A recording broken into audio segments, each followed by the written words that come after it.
Hello and welcome to an episode of the Bubbs on Sports podcast. Today is Friday, December 9th. Hope everybody's having a good day so far and had a good rest of their day yesterday. It is in fact Friday, December 9th here today.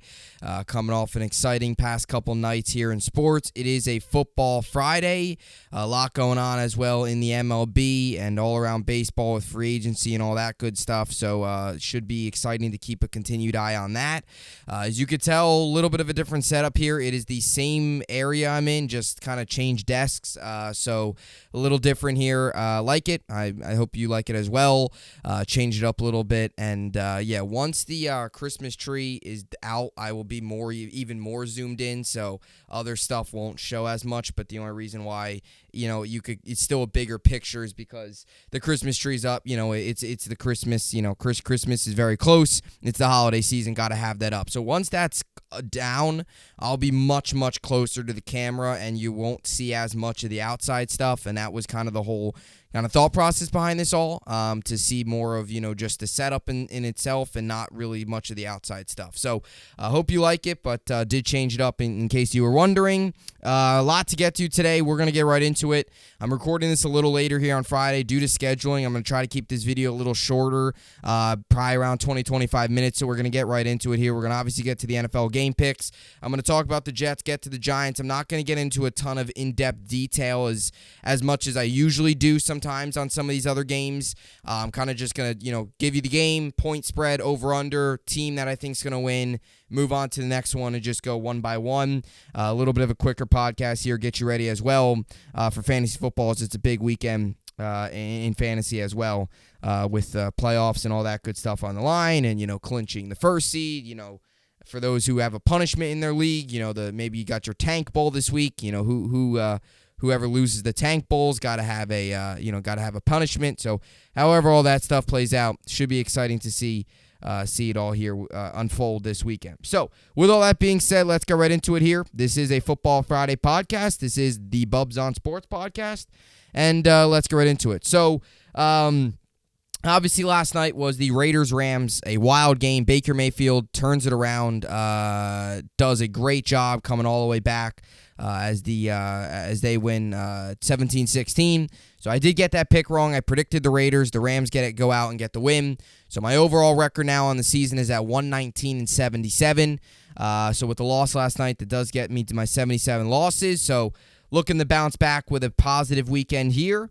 And let's get into it. So again, going to go through these quickly and get rolling here. So first off, we got the Bengals and the Browns. Bengals 8-4, Browns 5-7. Bengals 5.5-point favorites. The over-under set at 46. I'm going to take the Bengals here. They're at home. They're the better team. Browns did not look good last week with Deshaun Watson. Give me Cincinnati give me Cincinnati at home against a division opponent in the Cleveland Browns. Big time. Bengals playing great. Browns not so much. Give me the Bengals. Big time. 27-14. Bengals win. I'll take the under on the over-under of 46, and I think the Bengals get the win and they cover the 5.5. Next up, we got the Titans and the Jaguars. Jaguars 4-8, Titans 7-5. Titans come into this game 3-5. Jaguars, obviously the underdogs on the road. Over/under set at 41. I'm going to take Tennessee at home.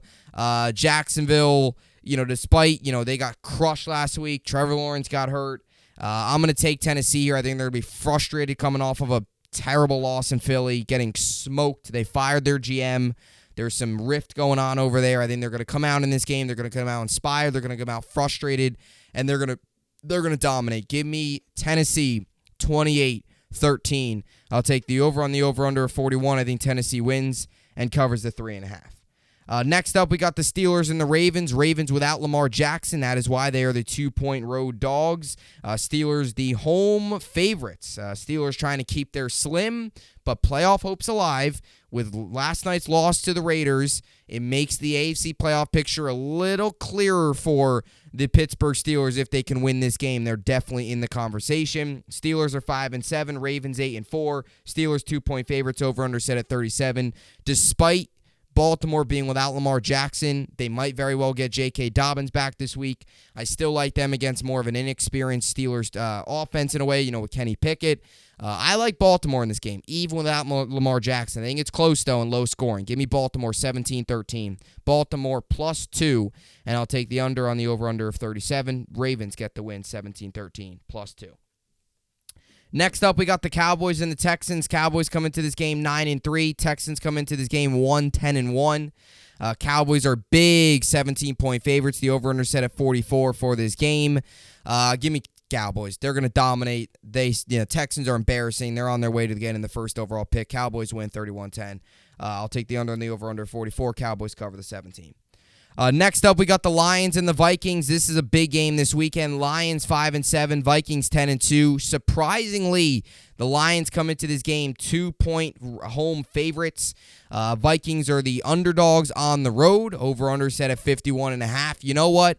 This pick I have no real reason behind. I'm not going to give you a specific reason on why I'm making this pick. What I'm going to tell you is I'm just rolling with it. Give me Detroit at home. They've played well this season at home. I like Detroit a lot. You know that I like Dan Campbell a lot. They're a competitive team. Give me Detroit. Not for any particular reason. You look at the rosters. You look at the seasons. Minnesota should win this game. But I'm going to take Detroit. I'm going to take them at home. Give me the Lions, underdogs. Keeping their slim but wide open NFC playoff hopes alive. Detroit at home. 27-24. Game-winning field goal wins it.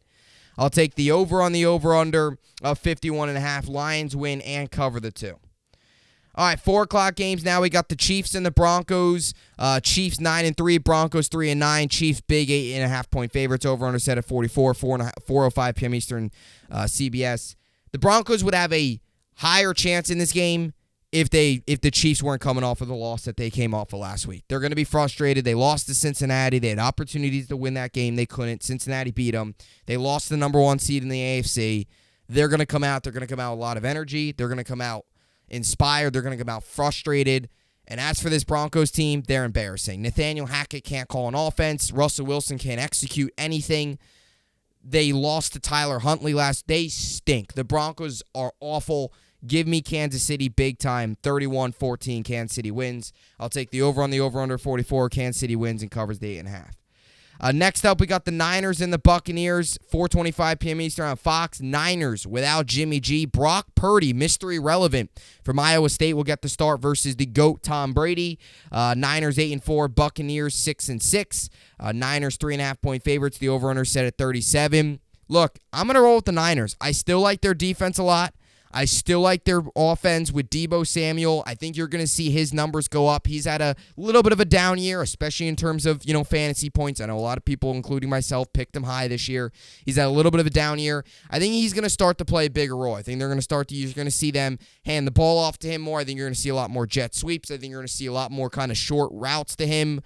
Just because of the fact that Brock Purdy's playing and they're not going to be able to rely on, these deep balls and all this other stuff that they can do with Jimmy G. That's why I'm going to take the Niners here. I think you're going to see Deebo Samuel's numbers increase a little bit. I think they're going to utilize him a lot more. Jet sweep, trick plays. CMC is going to be big. Ayuk's going to be big. All the pieces around Purdy need to step up. They need to step up, and they need to make the plays when the opportunity's there. So I'm going to take San Francisco at home against Tampa. Again, Brock Purdy versus Brady. Brady should win this game. But I'm going to take Niners. I still like their defense a lot. I think they'll force a turnover or two. Give me the Niners at home, too. I think that's big as well. Niners at home. Low-scoring game. 23-17 Niners win. I've been covering the 3.5. Give me the Niners. 23-17. Over on the over-under 37. Niners get the win and cover. Final 4 o'clock game here. Only 3 in the 4 o'clock window. Seahawks, Panthers. Seahawks 7-5. Panthers 4-8. Seahawks 3.5-point favorites. The over/under set at 44.5. 4:25 p.m. Eastern on Fox. Can Sam Darnold build off of his performance that he had last week or 2 weeks ago, I should say, whatever it was, when they beat Denver, right? So when was that? I don't even know. Can he build off his performance? Can he continue to play well? We'll see. Panthers have been competitive under Steve Wilkes. They have been. Ever since they fired Matt Rule, he's now got the job, obviously, at Nebraska. Didn't take much time for him to pick up a job. I'm going to take the Seattle Seahawks here. They're at home. Panthers are competitive, but, again, the Seattle Seahawks, they're a playoff team. Geno Smith's been playing great. DK Metcalf, they've hit a little bit of a road bump, but then they come out. I think they come out big time. They had a big comeback win last week in LA. I like Seattle. I shouldn't say they've hit a road bump. I don't know what I was saying there. I like Seattle here. They're at home. It's a tough place to play. Give me Seattle against they're not good, but they're competitive, but they're not good enough to go on the road and beat Seattle and Carolina. Give me Seattle 27-20. They'll get the win. I'll take the over on the over-under 44.5 and the Seahawks cover. Final game of the night, 8:20 p.m. Eastern, NBC, Sunday Night Football. The 8-4 Dolphins, 6-6 Chargers in LA. Dolphins 3.5-point favorites. The over-under set at 53. I'm going to take Miami. Chargers concern me a lot. They concern me in terms of their offense, their defense. They're losing games that they should not be losing. They're not in a good spot. So this would also impact the Jets' playoff hopes a lot if the Dolphins win this game. Now, if the Dolphins lose this game and the Jets win, the AFC East is wide open. So it's kind of however you see it. If the Jets win this game, you go. If the Jets win on Sunday, which is a 1 o'clock game, you go into the Sunday night game a lot less, tense. You kind of just, all right, whatever happens. We won our game today. We're in a position right in the conversation for the AFC East. If they don't win, you'll be rooting for the Chargers because you don't want you'll be rooting for the Dolphins because you don't want the Chargers to win and go 7-6 and take the playoff spot from you. So I'm going to take Dolphins here. Again, Chargers have had a lot of things that just concern me. Herbert's not playing to the level I think we all expected him to play this year. So give me the Chargers on the road, or give me the Dolphins on the road. 28-17. I'll take them pretty big. I think they're going to, break away late. 28-17. I'll take the under on the over-under of 53. Dolphins will get the win and cover the 3.5. All right, so now time for the two locals. Giants, Eagles. Giants 7-4-1. Eagles 11-1. Eagles 7.5-point favorites. Over-under set at 45. 1 p.m. Eastern on Fox.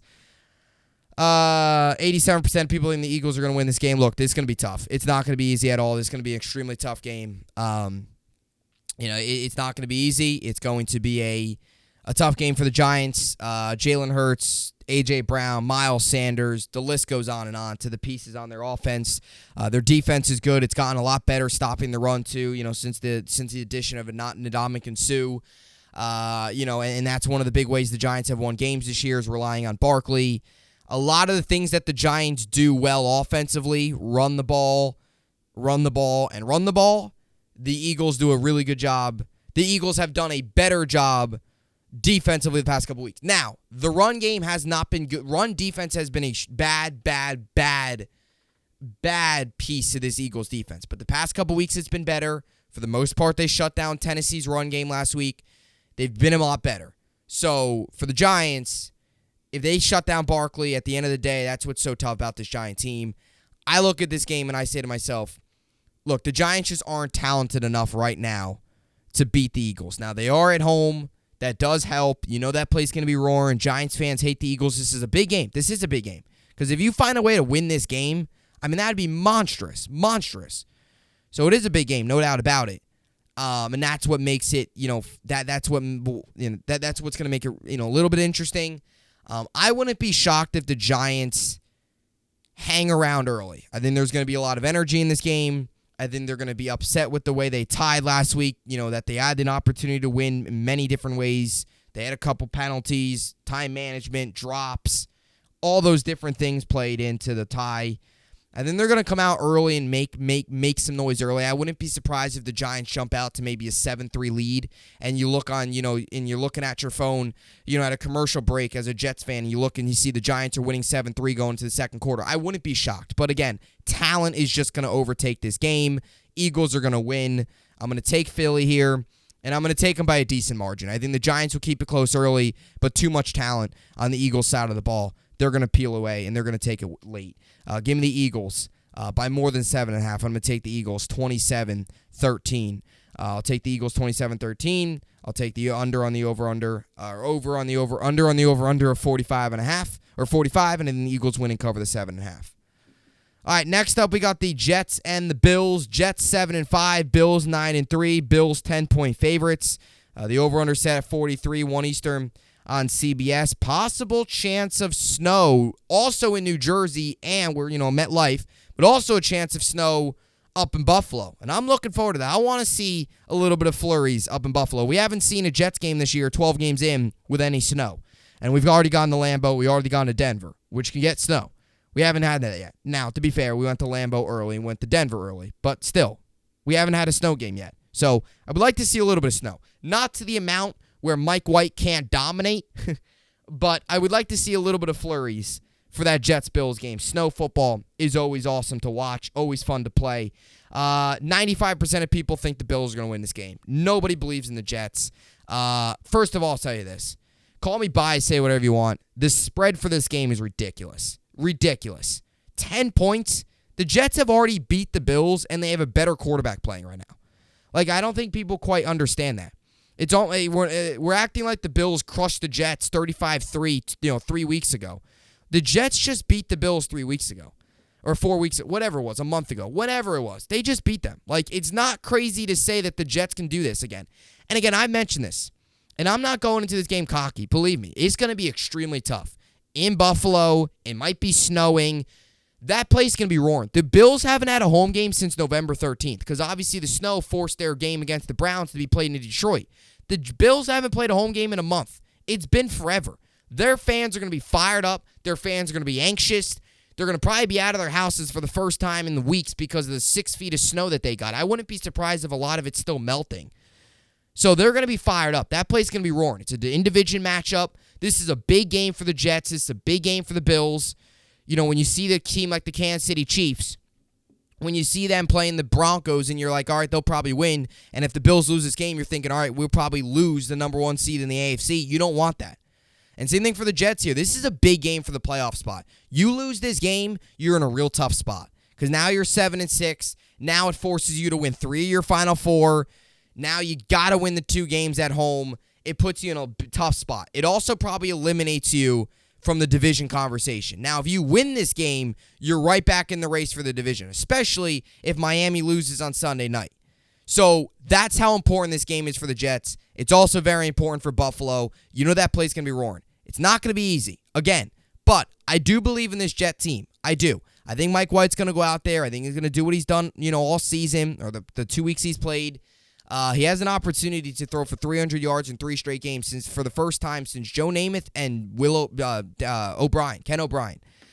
Those were the 2 other guys. I think those were the 2 other quarterbacks. I don't know if this is going to be a game where he's going to need to throw for 300 yards, especially if the weather's not great. I could see them relying on Bam Knight a lot. The bottom line is this. They got to find a way to contain Stephon Diggs and Gabe Davis. They have to. And they got to get off to a quicker start on offense. Last week, they got off to too slow of a start. Didn't get anything going in the first half. You got to play 60 full minutes of football to win in this league. You can't play 15 or 30. The Jets played 30 minutes of football last week. They didn't show up for 30 on offense. They showed up for 30 on all. They didn't show up in the first half, showed up in the second half. That's not going to work, especially against teams like the Vikings, against teams like the Bills, even the remainder games against the Dolphins, teams like the Seahawks. That's not going to end. That's not going to end well, especially on the road. So the Jets got to come out here and strike early. Get the ball early, score, get off to a lead, put the pressure on Buffalo. Make a big play early on. Get off to a quick start. I need to see that. Call me crazy, call me biased. I don't care. I'm going to take the Jets here. I'm not overly scared of the Bills. I'm not. It's going to be tough. Don't get me wrong. I'm not overly scared of the Bills. Another number I want to say here, too, the Jets have yet to lose 2 games this year in a row. Yet to lose. Their 5 losses, they lost first week of the season, bounced back the second week and beat Cleveland. Lost against Cincinnati, bounced back and beat the Steelers. They then lost to the Patriots, bounced back and beat the Bills. Lost to the Patriots again, bounced back and beat Chicago. They lost to the Vikings. Now an opportunity to bounce back again against Buffalo. I like this Jet team's mindset. Give me the Jets. Game-winning field goal from Greg the Leg to win it on the road in Buffalo. 47-yarder to win it. Jets win 23-20. Game-winning field goal off of Greg the Leg. Jets plus 10 on the road. Let's go. Over under 43 right there. Right at 43. Let's do this.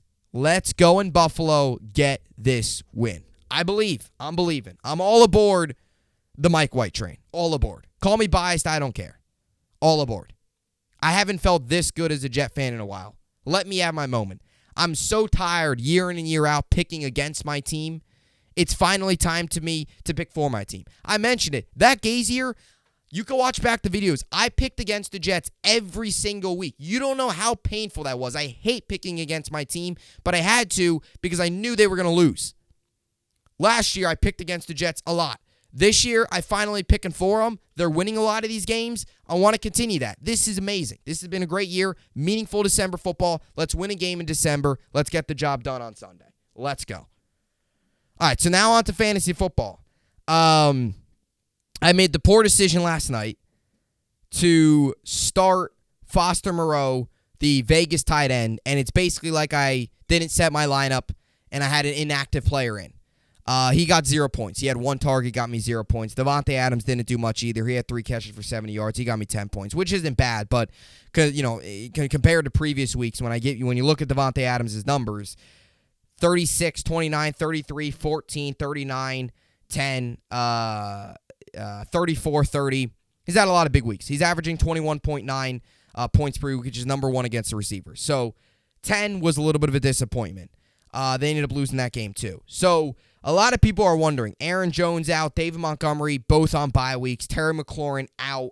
A lot of really good receivers and running backs out this week. I would highly recommend, if you got Miles Sanders, love the play with Miles Sanders. Again, it's